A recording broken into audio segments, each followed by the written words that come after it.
ओम नमस्ते जी। आपका स्वागत है आपका अपना चैनल आओ वेद पढ़े में। इस चैनल पर केवल आचार्य प्रदीप कुमार शास्त्री जी का ऑनलाइन व ऑफलाइन शास्त्रीय कक्षाओं के वैदिक व्याख्यान उपलब्ध होंगे। अपने चैनल पर आने वाले वीडियो की सूचना पाना चाहते हैं तो लाइक और सब्सक्राइब करें तथा घंटी के बटन को दबाएं, जिससे कि वीडियो अपलोड होते ही सबसे पहले सूचना पा सकें। वेद पढ़ें पढ़ाएं, सुने सुनाएं, वेद का संदेश घर घर पहुंचाएं। ऋषि ऋण को चुकाएं, अपना कर्तव्य निभाएं, जीवन सफल बनाएं।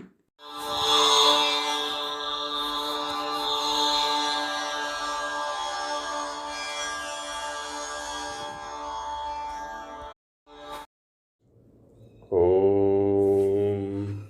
सहना भवतु सहनौ भुनक्तु सह वीर्यं करवावहै तेजस्विनावधीतमस्तु मा विद्विषावहै। ॐ शांति शांति शांति। हाँ जी, चलिए आरंभ करते हैं। ओम सहना भवतु सहनौ भुनक्तु सवीर्यं करवावहै तेजस्विनावधीतमस्तु मा विद्विषावहै। ओम शांति शांति शांति। वेदों के नित्यत्व विचार के अंतर्गत गौतम मुनि द्वारा प्रोक्त न्यायशास्त्र के सूत्र मंत्रायुर्वेद प्रामाण्यवच्च तत्प्रामाण्यम आप्त प्रामाण्यात् की व्याख्या चल रही है, जिसका संस्कृत भाग पर विचार कल किया गया। आज हिंदी भाग को देखते हैं।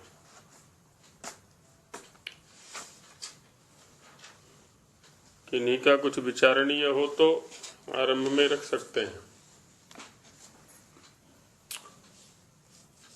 भाषार्थ। वैसे ही न्यायशास्त्र में गौतम मुनि भी शब्द को नित्य कहते हैं। गौतम मुनि के अनुसार भी शब्द नित्य है। कैसे तो दिखाते हैं सूत्र के माध्यम से। वेदों को नित्य ही मानना चाहिए, क्योंकि सृष्टि के आरंभ से लेके आज पर्यंत ब्रह्मादि जितने आप्त होते आए हैं वे सब वेदों को नित्य ही मानते आए हैं। ये हेतु दे दिया आप्त प्रामाण्यात्। तत्प्रामाण्यम आप्त प्रामाण्यात्। वेदों को प्रमाण मानना है, नित्य मानना है, क्योंकि सृष्टि के आरंभ से लेकर ब्रह्मादि जितने भी ऋषि हुए हैं, आप्त लोग हुए हैं, वो सब वेदों को प्रमाण मानते हैं, नित्य मानते हैं। इसलिए उन आप्तों का अवश्य ही प्रमाण करना चाहिए, क्योंकि आप्त लोग वे होते हैं जो धर्मात्मा। धर्मात्मा किसको कहते हैं, इसकी व्याख्या संस्कृत भाग में कर चुके हैं। धर्मात्मा कपट छलादि दोषों से रहित, किसी प्रकार का कपट या छलादि उनके चरित्र में नहीं होता, सब विद्याओं से युक्त एक मनुष्य को प्रगति करने के लिए, उन्नति करने के लिए, मुक्ति के अनुकूल यात्रा करने के लिए जो विद्याएं अपेक्षित हैं, उन सभी विद्याओं से युक्त महायोगी और सब मनुष्यों के सुख होने के लिए सत्य का उपदेश करने वाले हैं। सभी मनुष्य सुखी कैसे होवें, इसको लेकर के सबको वो उपदेश देते हैं, सत्य का उपदेश, जिनमें लेश मात्र भी पक्षपात व मिथ्याचार नहीं होता। थोड़ा भी ना तो उनके अंदर पक्षपात है कि किसी पक्ष विशेष का आश्रय लेकर के वो अन्यथाचरण कर दे, कुछ असत्याचरण कर दे, ना ही कुछ मिथ्याचार है। उन्होंने वेदों का यथावत नित्य गुणों से प्रमाण किया है।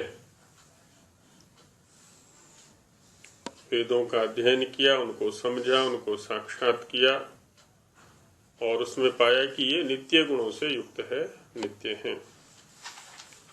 किस प्रकार वेदों का प्रामाण्य स्वीकार करना चाहिए? तो मंत्र और आयुर्वेद के प्रामाण्य के समान। संस्कृत भाग में ये है, हिंदी भाग में छूटा हुआ है, इसलिए यहाँ पर बढ़ा दिया गया है कि वेदों का जो प्रामाण्य है वो कैसे स्वीकार करें। तो कहते हैं जैसे मंत्र और आयुर्वेद का प्रामाण्य स्वीकार करते, जैसे सत्य पदार्थ विद्या के प्रकाशक मंत्र अर्थात विचार सत्य होने से प्रमाण माने जाते हैं, है ना, हम सभी उनको प्रमाण मानते हैं। और जैसे आयुर्वेद वैद्यक शास्त्र के एक देश में कहे औषध और पथ्य के सेवन करने से, आयुर्वेद जो वैद्यक शास्त्र है उसमें भी बहुत सारी विद्याएं उपदिष्ट हैं, क्योंकि वैद्य का तात्पर्य होता है जो विद्या को जानता है अथवा जानने का प्रयास कर रहा है ना, वो क्या है, वैद्य। और उससे संबंधित जो शास्त्र है वो वैद्यक शास्त्र है। तो उसमें भी अनेक विद्याएं हैं, पशु पक्षियों के विषय में, धातुओं के विषय में, मानव जीवन के विषय में, सृष्टि विद्या के विषय में, पुनर्जन्म, पूर्व जन्म, अध्यात्म, सारी विद्याएं आयुर्वेद के अंतर्गत हैं। लेकिन जो प्रत्यक्ष दृष्ट है वो है औषध विज्ञान। तो उसके एक देश में कहे औषध और पथ्य के सेवन करने से रोग की निवृत्ति से सुख प्राप्त होता है। जैसे जैसे वैद्य जी ने कहा अथवा हमने आयुर्वेद शास्त्र का गंभीरता से अध्ययन किया, उसमें जैसा जैसा लिखा है उसके अनुसार हमने आचरण किया, औषधि का सेवन किया अथवा दिनचर्या को अपनाया, तो सुख प्राप्त हो जाता है। जैसे उसके एक देश के कहे के सत्य होने से उसके दूसरे भाग का भी प्रमाण होता है। अब औषध के सेवन से औषध भाग का प्रामाण्य हो गया, पथ्य के सेवन से पथ्योपदेश का प्रामाण्य हो गया, प्रामाणिकता हो गई। तो वैसे ही उस ग्रंथ आयुर्वेद का जो वैद्यक शास्त्र है उसमें कहे हुए जो अन्य उपदेश अध्यात्म, सृष्टि विज्ञान आदि से संबंधित भी प्रमाण कोटि में आते हैं, वैसे ही इसी प्रकार वेदों का भी प्रमाण करना सब मनुष्यों को उचित है। इसको भी प्रमाण माने, क्योंकि वेद के एक देश में कहे अर्थ का सत्यापन विदित होने से या सत्यपन विदित होने से, वेद का एक देश, आयुर्वेद भी तो वेद का ही एक देश है, तो उसका यदि एक देश सत्य माना गया, व्यवहार पर खरा उतरा, तो उससे भिन्न जो वेदों के भाग हैं कि जिनका अर्थ प्रत्यक्ष न हुआ हो, हमारी योग्यता, हमारी पात्रता अभी नहीं है कि हम उनको प्रत्यक्ष कर सकें, तो उनका भी नित्य प्रमाण अवश्य करना चाहिए। कि जैसे वो प्रमाण है प्रत्यक्ष विषय वाला, वैसे ही अप्रत्यक्ष विषय वाला भी प्रमाण है, क्योंकि आप्त पुरुषों का उपदेश मिथ्या नहीं हो सकता। आप्त लोग कभी भी मिथ्याचार नहीं किया करते।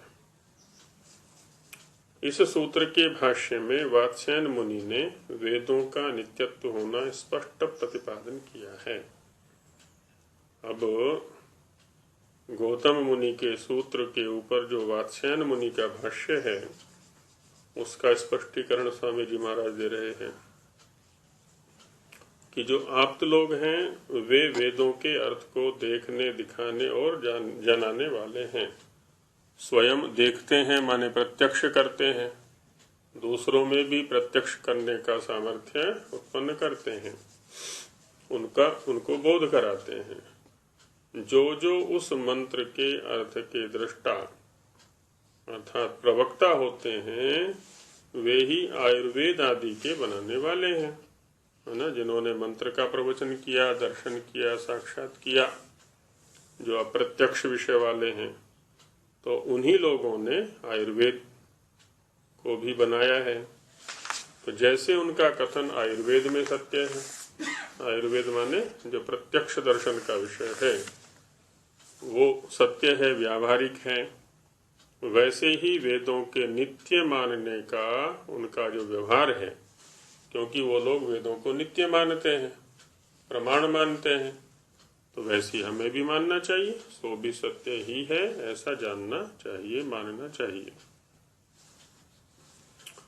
क्योंकि जैसे आप्तों के उपदेश का प्रमाण अवश्य होता है, वैसे ही सब आप्तों का भी जो परम आप्त, सबका गुरु परमेश्वर है, उसके किए वेदों का भी नित्य होने का प्रमाण अवश्य ही करना चाहिए ना। स्वामी जी ने कहा कि जैसे आप्तों के उपदेश का प्रमाण अवश्य होता है, आप्त माने जो हमारे व्यावहारिक स्तर पर आप्त हैं, हमारे माता पिता, गुरु, आचार्य आदि हैं, महापुरुष हैं, तो वैसे ही जो आप्तों का भी परम आप्त है, सबका गुरु है परमेश्वर, तो उसके बनाए जो वेद हैं, तो उनको भी नित्य प्रमाण मानना चाहिए। अब इसी विषय को योग दर्शन के आधार पर स्पष्ट करते हैं कि योग दर्शन वाले भी वेदों के विषय में ऐसा ही विचार रखते हैं, जैसा मीमांसा ने रखा, वैशेषिक ने रखा, न्याय ने रखा, है ना। तो अब योग के आधार पर इस विषय को बताते हैं। अत्र विषये माने वेदों का जो नित्यत्व और प्रमाण वाला विषय चल रहा है यहाँ पर, तो अत्र विषये माने इस विषय में, वेदों के नित्यत्व के विषय में, योग शास्त्रे पतंजलि मुनिरप्याह, योग दर्शन के अंतर्गत पतंजलि मुनि, है ना, पतंजलि मुनि के द्वारा प्रोक्त है योग दर्शन, और उसके ऊपर फिर व्यास भाष्य है सूत्रों के ऊपर। जो पतंजलि मुनि के द्वारा प्रवचन है वो सूत्रों में है, सूत्रों के रूप में, अथ योगानुशासनम आदि करके, और उसके ऊपर फिर व्यास मुनि रचित भाष्य है।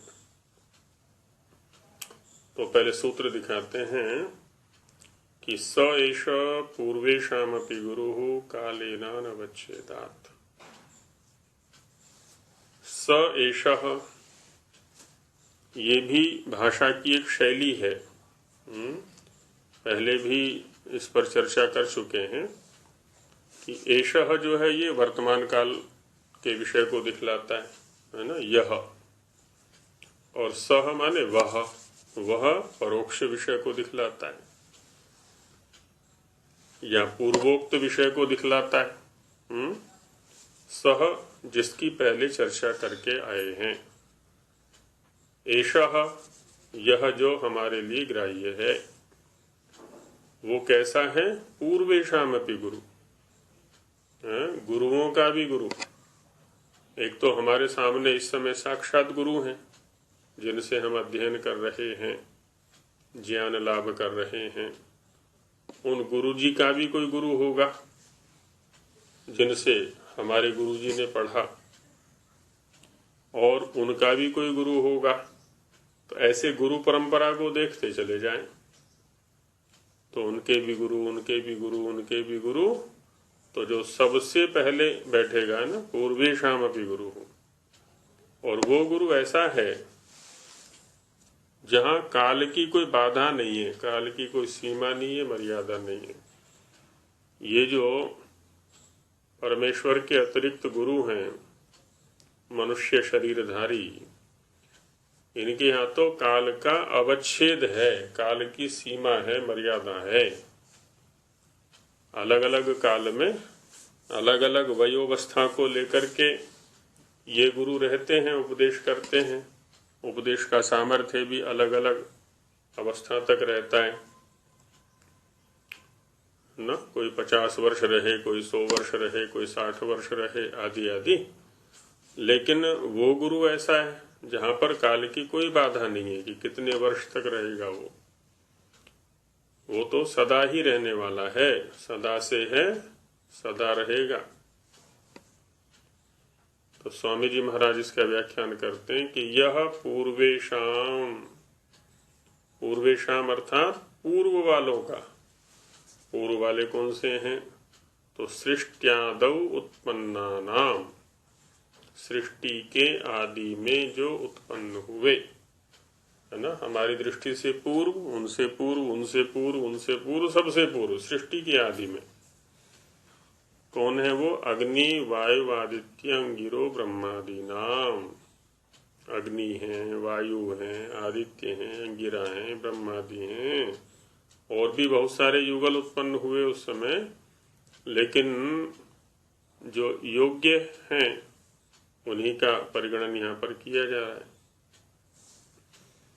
प्राचीना नाम, जो प्राचीन है, पूर्व में हुए हैं। अस्मदादि नाम, इदानींतना नाम, और अस्मदादि नाम हमारे जैसे जो अभी विद्यमान हैं।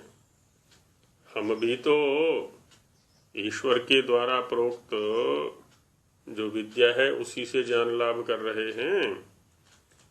जो ये आदि भौतिक शरीरधारी गुरु हैं वो निमित्त बन रहे हैं उसके संप्रेषण के, उसको परंपरा से हम तक पहुंचाने के वो निमित्त बन रहे हैं। तो इसलिए कहा कि अस्मदादि नाम, हमारे जैसों का, कैसों का? इदानींतना नाम, जो इस समय विद्यमान है ना, उनका। और अग्रे भविष्यताम च, हमारे बाद भी तो होंगे ना, क्योंकि ये मनुष्य शरीर को धारण करने से तात्पर्य है कि वेदों का अध्ययन करते हुए हम आगे उन्नति के पथ पर आगे बढ़े, मुक्ति की ओर, परम सुख की ओर, परम आनंद की ओर आगे बढ़े। इसीलिए ये मनुष्य शरीर मिला है। तो जब जब मनुष्य शरीर मिलेगा तब तब उसके लक्ष्य के प्राप्ति का साधनभूत वेद है। वेद का अध्ययन निश्चित रूप से करना पड़ेगा।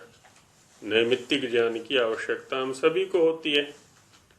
तो इसलिए कहा है कि हमसे जो पहले हो चुके हैं उनका भी, हम जैसों का भी, और आगे जो होने वाले हैं उनका भी, सर्वेशाम एष ईश्वर एव गुरुरस्ति, सभी का वो ईश्वर ही गुरु है, वही उपदेश देता है मनुष्य शरीरधारियों को माध्यम बना करके। गुरु क्या होता है? तो गुरु की परिभाषा देते हैं स्वामी जी महाराज, गृणाति वेद द्वारा उपदिशति सत्यान अर्थान स गुरु। गृह शब्दे धातु है, तो गृह शब्दे धातु से इस गुरु शब्द को यहाँ पर दिखा रहे हैं स्वामी जी महाराज कि गृणाति। गृणाति का अर्थ क्या हुआ? उपदिशति, है ना। गृणाति माने उपदेश करता है। किसका उपदेश करता है? तो उसके लिए द्वारा उसको बताया कि वेद द्वारा सत्यान अर्थान, है ना। वेद के द्वारा, वेद के माध्यम से जो सत्य अर्थों का उपदेश करता है वो गुरु है। अब इसी परंपरा को जो आगे बढ़ाएगा वो भी गुरु पदवाच्य हो जाता है। जो भी व्यक्ति वेद के द्वारा सत्य अर्थों का प्रतिपादन करता है, उपदेश करता है, वो गुरु कहलाएगा। और सबसे पहले ये कार्य चूंकि ईश्वर ने किया है तो वो ईश्वर गुरु है। सच सर्वदा नित्योस्ति, और वो ईश्वर परमेश्वर नित्य है, सदा नित्य है। अब यहां देखिए परंपरा से निकाला, सीधा सीधा वेद की चर्चा तो यहां पर नहीं की सूत्र के अंदर। सएष पूर्वेशामपि गुरु काले नानवच्छेदात, यहां पर वेद शब्द नहीं पढ़ा है, सीधे सीधे वेद की चर्चा नहीं है, लेकिन जो गुरु शब्द पढ़ा है उससे वेद को निकाला। क्योंकि गुरु शब्द जो है ये संबंधी शब्द है। जैसे संबंधी शब्द होते हैं ना, माता, पिता, आचार्य, शिष्य, पुत्र आदि, तो एक का ग्रहण करते हैं, दूसरे का स्वतः ग्रहण हो जाता है। तो वैसे ही यहाँ पर भी क्या हुआ, गुरु, कि गुरु किसको कहते हैं? जो वेदों के द्वारा सत्य अर्थों का उपदेश करता है। तो गुरु के कहते ही वेद आ गए। और ये गुरु कैसा है? जो काल से अनवच्छिन्न है, काल की मर्यादाओं से ऊपर है, काल की बाधाओं से ऊपर है। तो इसका उपदेश कैसा हो गया? जो काल की मर्यादाओं से ऊपर है, काल की बाधाओं से ऊपर है, ऐसा इसका उपदेश हो गया। उपदेश क्या है उसका गुरु का? वेद। तो इस प्रकार से जो ये प्रयोग किया कि गुरु पूर्वेशामपि गुरु कालेन अनवच्छेदात्, तो इन्हीं शब्दों के द्वारा जब गुरु का नित्यत्व सिद्ध हुआ तो उसका उपदेश भी स्वतः नित्य सिद्ध हो गया, उसको अलग से कहने की आवश्यकता नहीं है। तो इसलिए कहा स्वामी जी महाराज ने सच सर्वदा नित्योस्ति, और वो परमेश्वर जो गुरु है वो सदा नित्य है। तत्र काल गतिर अप्रचारत्वात्, जो काल की गति है उसका प्रचार, उसका प्रसार, उसकी प्रवृत्ति उसमें नहीं होती है, उसका प्रभाव उसके ऊपर नहीं होता है। ये तो प्रकृति के ऊपर होता है। और जो भी प्रकृति का आश्रय लेंगे, शरीर धारण करेंगे, उन पर इसका प्रभाव होगा। परमेश्वर पर इसका कोई प्रभाव नहीं है काल का। ना उसका बचपन है ना, ना ही उसकी जवानी है, ना ही कोई उसका बुढ़ापा है, प्रौढ़ता है, शरीर में कोई जीर्णता है, मृत्यु है, जन्म है, ऐसा कोई व्यवहार उसके साथ में नहीं है। ये सब तो हमारे साथ हैं, और हमारे साथ भी तब तक है जब तक हम शरीर धारण कर रहे हैं, प्रकृति से प्रेम कर रहे हैं। तो इसलिए कहा कि काल की गति का प्रचार उसमें नहीं है। न स ईश्वरो ही अविद्यादि क्लेशैहि पाप कर्म भी तद वासनया च कदाचित युक्तो भवति। क्योंकि वो जो ईश्वर है वो कभी भी अविद्यादि क्लेशैहि, योग दर्शन में अविद्यादि क्लेश गिनाए हुए हैं ना, अविद्या, अस्मिता, राग, द्वेष, अभिनिवेश आदि आदि ये क्लेश हम सबको पीड़ित करते रहते हैं, है ना। हम अविद्या से ग्रस्त होते हैं, अस्मिता अहंकार से, मैं हूं, मेरा अस्तित्व है, इससे भी ग्रस्त रहते हैं। राग किसी वस्तु विशेष के प्रति, व्यक्ति विशेष के प्रति राग होता है, ये मुझे चाहिए, ये मुझे अच्छा लगता है। द्वेष किसी वस्तु या व्यक्ति के प्रति द्वेष होता है, ये मुझे अच्छा नहीं लगता, ये मुझे नहीं चाहिए, इसका नाश हो जाना चाहिए आदि। और अभिनिवेश, है ना, मृत्यु आदि दुखों से भय खूब रहता आदि आदि हमारे साथ हैं, जीवों के साथ हैं। लेकिन वो कैसा? न स ईश्वरो ही अविद्यादि क्लेशैहि, अविद्यादि क्लेशैहि युक्तो भवति, है ना। अविद्यादि क्लेशों से कभी युक्त नहीं होता वो। और पाप कर्म भी पाप कर्म तो अविद्या जनित होते हैं ना, अज्ञान जनित होते हैं। हम अविद्या से ग्रस्त होकर के, अज्ञान से ग्रस्त होकर के उल्टे कर्म कर डालते हैं जो पतन की ओर ले जाने वाले हैं। पतन माने हमें तो मनुष्यत्व से देवत्व की ओर बढ़ना था, वैसे ही कर्म करने थे, लेकिन हम तो जो त्रियग योनियां हैं उनके अनुकूल कर्म करने लगे, मांसाहार करने लगे, अयुक्त दिनचर्या को अपना लिया, उल्टा सीधा और पता नहीं क्या क्या कर्म करने लगे। तो उससे क्या हुआ, त्रियग योनियां जो पशु पक्षी सरीसृप कीट पतंग आदि हैं, तो उनकी ओर बढ़ चले हम तो ये तो पतन का मार्ग है। तो ऐसे पाप कर्म भी तदवासनयाच, और उन पाप कर्मों की जो वासना है, जो संस्कार है, जो उससे भी कदाचित युक्तो न भवति, कभी भी वह परमेश्वर युक्त नहीं होता है। इन सब से ऊपर है वो। और कैसा है वो, यस्मिन निरतिशयम नित्यम स्वाभाविकम ज्ञानमस्ति, जिसके अंदर निरतिशय,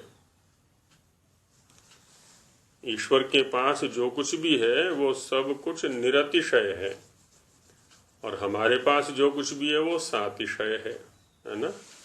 एक तो निरतिशय ज्ञान होता है और एक सातिशय, अतिशय रहित निरतिशय हो गया, जिसमें अतिशय नहीं है। अतिशय माने उससे अधिक, उससे अधिक, उससे अधिक, जहाँ न्यूनता और अधिकता के दर्शन होते हो, तो अधिकता को कहने के लिए हम अतिशय कह देते हैं कि ये जो विद्वान है ना, ये उनसे बड़े हैं। देवदत्त जी यज्ञदत्त जी से कुछ अधिक हैं। इनकी जो प्रतिपादन शैली है बड़े गजब की है, इनकी जो पढ़ाने की शैली है बड़े गजब की है, हर चीज को खोल खोल के समझा देते हैं। उनमें ये बात नहीं है। अब यहाँ क्या है ना, हम तुलना कर पा रहे हैं दो व्यक्तियों में, अनेक व्यक्तियों में भी इसी प्रकार से तुलना कर देते हैं, लेकिन परमेश्वर के पास जो ज्ञान है उसमें इस प्रकार का अतिशय नहीं है, इसलिए उसको क्या कहा, निरतिशय। एक तो निरतिशय ज्ञान है, दूसरा कैसा है, नित्यम। हमारा ज्ञान तो क्या होता है, विस्मृत होता रहता है, याद करते हैं भूल जाते हैं, पढ़ते हैं फिर उसे विस्मृति हो जाती है, समय पर याद नहीं आता, अनित्यता बनी रहती है। जब जब शरीर धारण करेंगे तब तब हमें ज्ञान की आवश्यकता होती है। ईश्वर के स्तर पर ऐसा कुछ नहीं है, वहां तो नित्य ही ज्ञान बना रहता है। और कैसा है, स्वाभाविकम। हमारे पास जो स्वाभाविक ज्ञान है बहुत थोड़ा सा है, और वो इतना थोड़ा है कि हमारी जो शरीर यात्रा है ना वो भी नहीं चलने वाली उससे। तो शरीर का संचालन, पोषण, पालन आदि भी उस स्वाभाविक ज्ञान से नहीं हो सकता। मुक्ति आदि की प्राप्ति तो बहुत दूर की बात है। इसलिए हमें नैमित्तिक ज्ञान की आवश्यकता होती है, एक गुरु के माध्यम से, किसी ग्रंथ के माध्यम से, या प्रकृति से हम सीखते हैं। लेकिन ईश्वर के पास तो सारा का सारा ज्ञान कैसा है, वो स्वाभाविक है, वो किसी अन्य से नहीं लेता है, उसका कोई गुरु नहीं है, वो सबका गुरु है। तो इसलिए कहा स्वाभाविकम ज्ञानमस्ति, है ना। ईश्वर का ज्ञान कैसा है, निरतिशय है, नित्य है और स्वाभाविक है। हाँ जी, हमारा जो स्वाभाविक ज्ञान है उसका नीतिकार ने परिगणन किया हुआ है। आहार निद्रा भय भैतुनं च स्वाभाविकम। आहार, भोजन करना सीखने की आवश्यकता नहीं है। बच्चा पैदा होता है, स्तन से लगाया माँ के, तुरंत दूध पीने लगता। दूध पीना किसी को सिखाने की आवश्यकता ही नहीं है, है ना। स्वयं ही निद्रा सोना किसी ने सिखाया ही नहीं, सो जाता है अपने आप ही। भय डरता है, वो डरना किसी ने सिखाया नहीं, है ना, डरता है। और अपने जैसा आगे संतान उत्पन्न करना आदि वो भी किसी को सिखाने की आवश्यकता नहीं है। अब ये अलग बात है कि उल्टा करेगा कि सीधा करेगा, लेकिन कर लेता है। तो ये क्या है ना, ये स्वाभाविक ज्ञान के अंतर्गत लिए हुए हैं। आहार निद्रा भय मैथुनञ्च सामान्यमेतत् पशुभिर्नराणाम। ये जो कर्म है मनुष्यों में पशुओं के समान है, माने पशुओं में भी ये दिखाई पड़ते हैं। पशुओं को तो कोई ट्रेनिंग नहीं देता ना, खाने की, पीने की, सोने की, डरने की, है ना, संतति उत्पन्न करने की उनको कोई प्रशिक्षण केंद्र नहीं है। तो जैसे उनमें है वैसे इनमें है। तो इसलिए कहा कि आहार निद्रा भयमैथुनञ्च सामान्यमेतत् पशुभिर्नराणाम् धर्मो हि तेषाम् अधिको विशेषो धर्मेण हीना पशुभिः समाना। धर्म तत्व निर्णय पूर्वक व्यवहार करना ये एक विशेष है, इसी के लिए बुद्धि दी है इसको ईश्वर ने। और जो धर्म से रहित है ना, तत्व निर्णय पूर्वक अपनी गतिविधियों को नहीं चलाता है, तब तो पशुओं के ही समान है। पशु ही है, ये भी मनुष्य नहीं है। इतना ही है कि ये 2 पैर वाला है, वो 4 पैर वाला है, उसमें इसमें कोई अंतर नहीं है। धर्मेण हीना पशुभिः समाना। तो धर्म का जो ज्ञान है हमें निमित्त से होता है, वेद के निमित्त से होता है, और कोई निमित्त नहीं है उसमें बोध कराने वाला। तो अब इसमें दिखाते हैं कि जब ईश्वर नित्य है, ईश्वर का ज्ञान नित्य है, निरतिशय है, स्वाभाविक है, तो तदुक्तत्वात् वेदानामपि सत्यार्थवत्व नित्यत्वे वेद्येति। अब चूंकि ईश्वर के द्वारा प्रवचन किया गया वेदों का, ईश्वर कैसा है, नित्य है, ईश्वर का ज्ञान कैसा है, नित्य है, तो ईश्वर का प्रवचन कैसा होगा, नित्य। ईश्वर कैसा है, सत्य है, ईश्वर का ज्ञान कैसा है, सत्य है, ईश्वर का प्रवचन कैसा होगा, सत्य। तो वही कह रहे हैं कि तदुक्तत्वात्, माने ईश्वर के द्वारा उक्त प्रोक्त प्रवचन होने से वेदानामपि, वेदों के भी सत्यार्थवत्व नित्यत्वे, सत्यार्थवत्ता सत्य अर्थों से युक्त होना और नित्य होना ये जान लेना चाहिए। क्योंकि ईश्वर में कभी असत्य नहीं आता है, मिथ्याचार नहीं आता है, मिथ्यात्व नहीं आता है, उसके ज्ञान में भी नहीं है, तो फिर उसके उपदेश में कैसे होगा। तो ये दोनों घटनाएं यहाँ पर घट जाती हैं। इस प्रकार से योग दर्शन के आधार पर भी ये प्रतिपादित किया गया कि वेद नित्य हैं। भाषार्थ में देखते हैं इस विषय में माने वेद के नित्यत्व विषय में योग शास्त्र के कर्ता पतंजलि मुनि भी वेदों को नित्य मानते हैं। सैष इत्यादि, जो कि प्राचीन अग्नि, वायु, आदित्य, अंगिरा और ब्रह्मादि पुरुष सृष्टि के आदि में उत्पन्न हुए थे, उनसे लेके हम लोग पर्यंत और हमसे आगे जो होने वाले हैं, है ना, हमसे पहले सृष्टि के आदि में और हम जैसे और हमारे बाद वाले, उन सब का गुरु परमेश्वर ही है। सबका गुरु वही है। तो उसी को गुरु बनाने का प्रयास करें हम। जो ये अनित्य गुरु हैं इनके माध्यम से। महाभाष्य में एक कहानी आई है, कौवे वाला घर, कौवे वाला घर की कहानी आई है। और वो कौवे वाले घर की कहानी सबने सुनी भी होगी और जीवन में खूब घटना देखी भी होगी कि एक बार देवदत्त का मित्र उससे मिलने के लिए गांव में आया। पहली बार ही आया था, कॉलेज में या गुरुकुल में साथ साथ पढ़े थे। वो सोचा कि चलो आज देवदत्त से मिलाते हैं। तो गांव में आया, लेकिन उसके घर का पता नहीं था कि देवदत्त का घर कौन सा है। किसी से पूछा गांव वाले से कि भाई देवदत्त का घर कौन सा है, तो उसने वहीं खड़े खड़े दूर से ही दिखा दिया कि वो जिस पे कौआ बैठा है।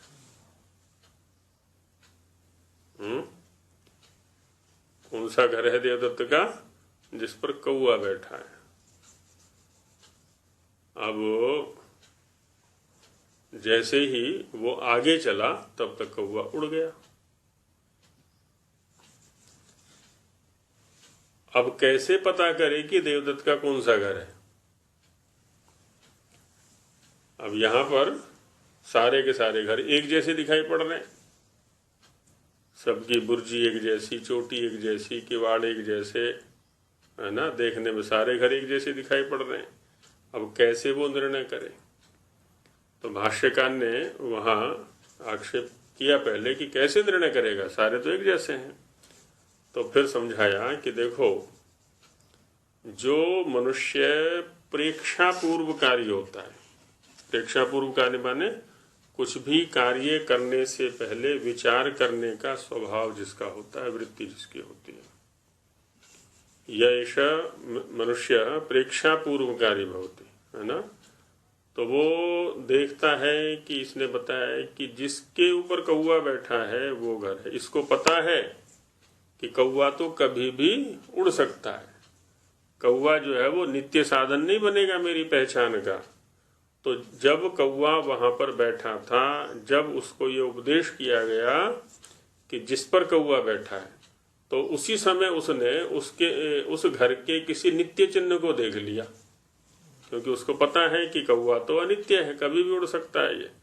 तो जहां कौआ बैठा था उसके रंग को देख लिया, उसकी चोटी को देख लिया, उसके पर बने हुए किसी चिन्ह को देख लिया, ऊंचाई नीचाई देख ली, जो कुछ भी है ना, उसको देख लिया। तो उस अनित्य के आधार पर नित्य चिन्ह को उसने, नित्य साधन को उसने पकड़ लिया, और उसके आधार पर वो देवदत्त के घर पहुंच जाता है। तो भाष्यकार यह क्या समझाना चाह रहे हैं, है ना। हम सब तो कौए के पीछे ही भाग रहे हैं जन्म से लेकर के और अब तक, और देवदत्त का घर नहीं मिल लिया अभी तक। क्योंकि हमें तो यही बताया गया था ना कि जिस पर कौआ बैठा है वो देवदत्त का घर है। तो कौए को पकड़ा हमने, घर को नहीं पकड़ा। तो कौए के पीछे पड़ गए कि कौआ जहां भी बैठेगा वो देवदत्त का घर है। तो हम अनित्य साधनों के पीछे पड़ गए। भाष्यकार यहाँ पर ये समझाना चाह रहा है कि जितने भी साधन हैं, चाहे शरीर हैं, चाहे ये ग्रंथ हैं, चाहे ये शरीरधारी गुरु हैं, और ये संसार है, ये सारा का सारा क्या है? अनित्य साधन है। इसके द्वारा किसको पकड़ना? नित्य साधन। किसका नित्य साधन? सुख का। कौन है वो? ईश्वर। साधन यही बनेगा, इसके बिना उसका ग्रहण होने वाला नहीं है। जैसे कौवे के बिना उस घर की पहचान होने वाली नहीं थी उसको, तो वैसे ही इस प्रकृति के बिना, सृष्टि के बिना, संसार के बिना, शरीर के बिना उस नित्य तक नहीं पहुंच सकते हम। लेकिन ये अनित्य है, ये भी हमारी बुद्धि में आना चाहिए। ये कभी भी छूट सकता है, शरीर कभी भी धोखा दे सकता है। अब शरीर तो हमारा परम प्रिय वस्तु है, सबसे निकटतम वस्तु है, साधन है। बाकी सब कौन है? माता है, पिता है, गुरु है, ग्रंथ है, मकान है, गाड़ी है, और सब तो बहुत दूर की चीजें हैं। तो वो तो कभी भी खंडित हो सकते हैं, कभी भी टूट सकते हैं। तो प्रयास हमारा ये रहना चाहिए कि जब भी ये साधन बने, तुरंत साधन बना के आगे नित्य साधन को पकड़ने का प्रयास करें। अनित्य है ना, ये जो काय है, जो शरीर है, वो अनित्य है। भी किया था उसने, उसने आगे जो है जाके भूल गया ना वो, तो उसने पूछा देवदत्त का घर कौन सा है, फिर दोबारा ने पूछा, फिर भी उसने पूछा कौवे का घर कौन सा है। हाँ, कौवे का घर कौन सा, और आप ऐसे ही पूछने में लगे हुए हैं अभी तक। तो हम सबकी यही गति है, इसलिए यथाशीघ्र। अब तो कक्षा में जितने भी बैठे हुए हैं शायद 60 से ऊपर ही चल रहे हैं सारे के सारे। कुछ से परिचित हूँ और कुछ से परिचित नहीं हूँ। कुछ 60 से ऊपर हैं, कुछ 65 से ऊपर हैं, कुछ 70 से भी ऊपर होंगे। नीचे के तो कोई दिखाई नहीं पड़ रहे यहाँ पर। तो अब जल्दी से जल्दी पकड़ लें अपने लक्ष्य को, नहीं तो ये कभी भी छोड़ के भाग जाएगा। बाद में पता नहीं कौन सा रास्ता भटक करके मिल जाए और कहीं दूसरे स्थान पर ले जाए वो। इसलिए अनित्य संग्रह से हट करके नित्य संग्रह की ओर बढ़ जाना चाहिए हमें।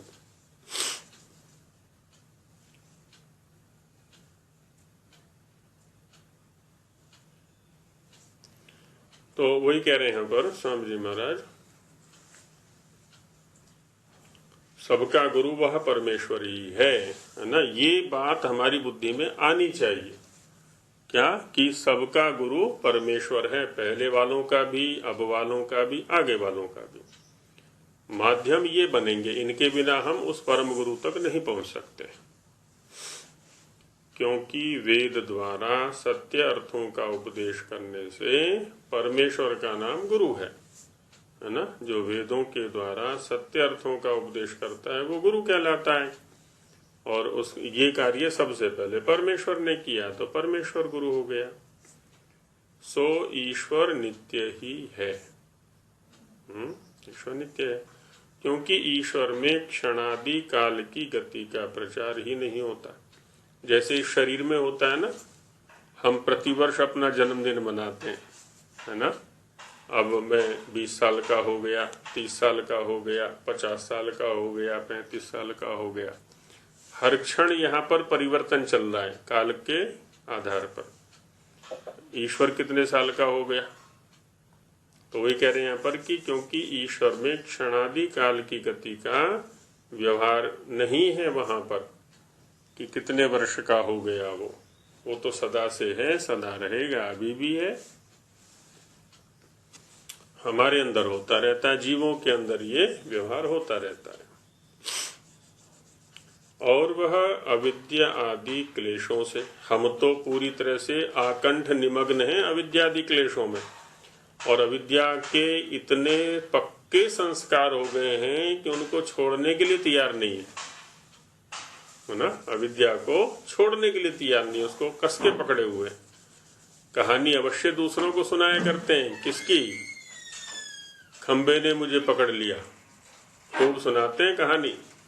अरे खंबे ने तुझे थोड़ी पकड़ा है, भले आदमी, खंबा तो जड़ है, तूने खंबे को पकड़ा हुआ है। और ये नहीं सोचते कि हमें भी खंबे ने पकड़ रखा है। किसी को मकान ने पकड़ रखा है, किसी को परिवार ने पकड़ रखा है, किसी को दुकान ने पकड़ रखा है ना, किसी को और पता नहीं कितने कितने चीजों ने पकड़ रखा है। कहानी अवश्य दूसरों को सुना देंगे, क्या, अरे खंबे ने नहीं, खंबा तो जड़ है भाई, तूने खंबे को पकड़ा है, हाथ खोल दे, खंबा अपने आप छोड़ देगा तुझे। लेकिन हम छोड़ने को तैयार नहीं। तो कितनी अविद्या है, अविद्या कितनी दृढ़ मूल है, गहरी जड़ें जमाई बैठी है हमारे अंदर। ये सोचने का विषय है प्रत्येक व्यक्ति के लिए, है ना। अविद्या, अस्मिता, मैं ही तो हूं सब कुछ, मैं ही तो कर रहा हूं सारे के सारे को। इसको वो एक कहानी सुनाते हैं ना हमारे उपदेशक लोग, भयंकर गर्मी पड़ रही थी, ज्येष्ठ की दोपहरी थी, एक गाड़ी जा रही थी, गाड़ी के नीचे कुत्ता गर्मी से परेशान था, तो गाड़ी के नीचे घुस गया वो। वहां बड़ा आराम मिला, छाया थी ना गाड़ी के नीचे, तो गाड़ी के साथ साथ चलता रहा। जब वो थोड़ा थकान सी मिट गई, उसकी गर्मी सी मिट गई, तब वो सोचने लगा इस गाड़ी को मैं ही चला रहा हूं। यदि गाड़ी के नीचे से निकल गया ना मैं, तो गाड़ी गिर पड़ेगी, तुरंत रुक जाएगी। यही स्थिति हमारी भी है सबकी। हम भी तो इस चलती हुई संसार रूपी गाड़ी के बीच में नीचे घुस गए आकर के, और अब ये सोचने लगे कि मेरे बिना चलने वाला नहीं है ये संसार। ये जो घर परिवार है ना, मेरे यहां से हटते ही एकदम टूट जाएगा, एकदम नाश हो जाएगा इसका। ये मानने के लिए तैयार ही नहीं होते मृत्यु से पहले कि मेरे बिना भी ये संसार चल सकता है, मेरे बिना भी जो परिवार है वो संभल सकता है, मेरे बिना भी पुत्र आदि अपने पैरों पर खड़े हो सकते हैं। ना, बिल्कुल नहीं। जब तक प्राण है तब तक मैं ही संभालूंगा इनको। तो ये है ना, अस्मिता घर किए बैठी है हमारे अंदर, राग छोड़ने को तैयार ही नहीं। मेरा है ये, यही तो है मेरा, यही तो है मेरा, है ना, ये राग छोड़ने को तैयार नहीं।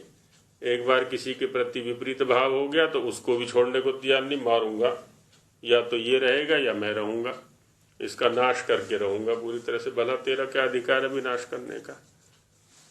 किसको उन्नत करना है, किसको अवनत करना है, वो तो उसके कर्म के आधार पर परमेश्वर व्यवस्था करेगा। तो अपना रास्ता देख, अपनी यात्रा को तय कर। और हर समय डरते भी रहते हैं। जो दूसरों को मारने वाले होते हैं ना, वो सबसे ज्यादा डरते हैं, जिनको हम आतंकवादी कहते हैं, राक्षस कहते हैं, आदि आदि।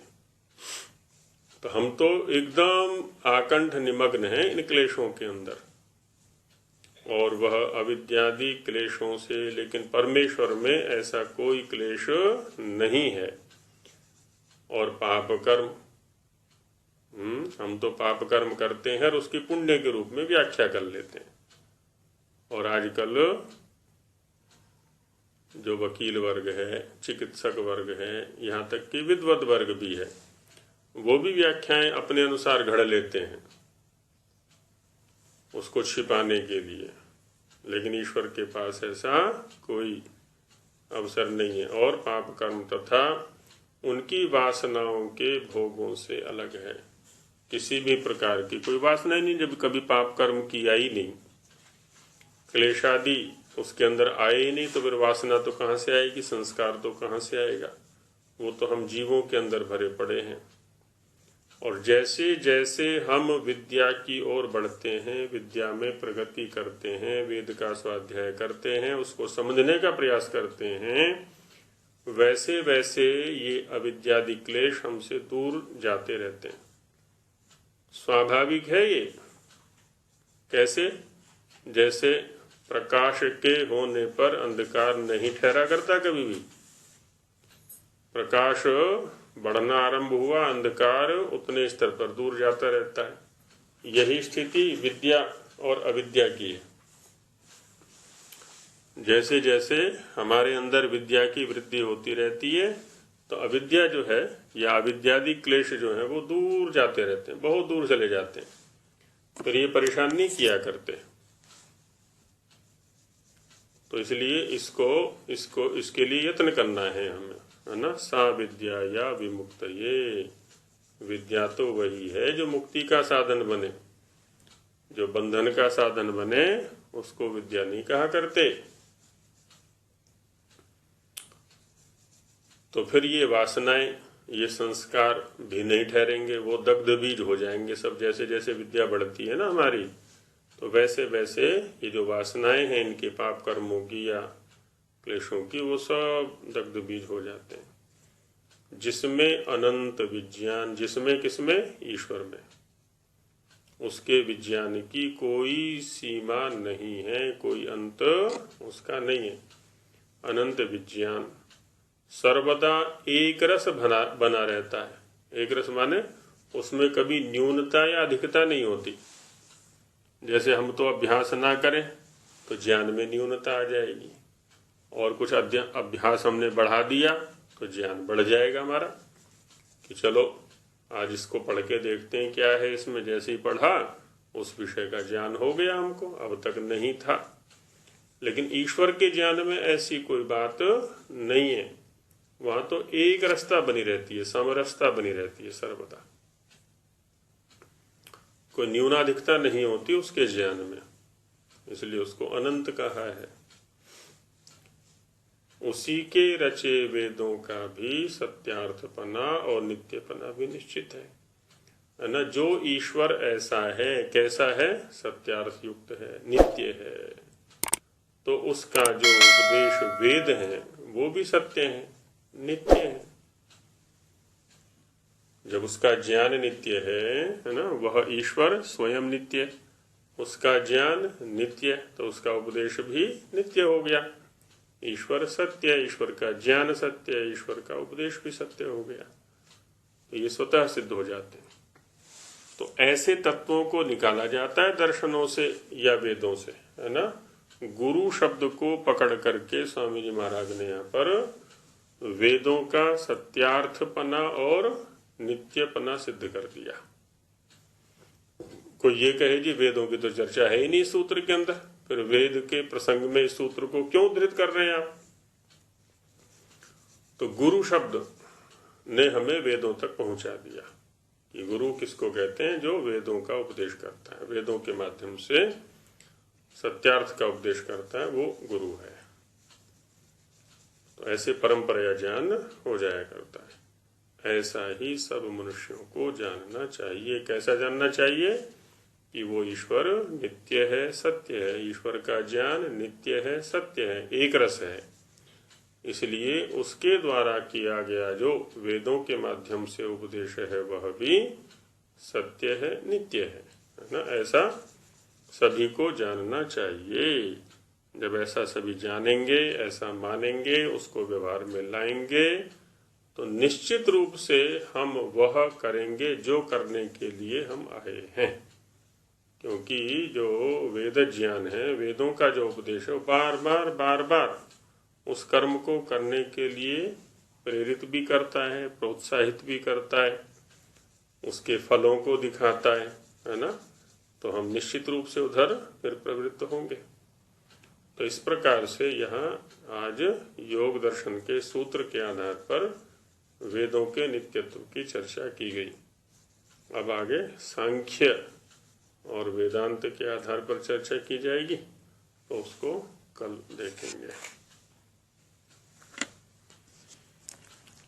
ओम सहना भवतु सहनो भुनक्तु सह वीर्यं करवावहै तेजस्विनावधीतमस्तु मा विद्विषावहै।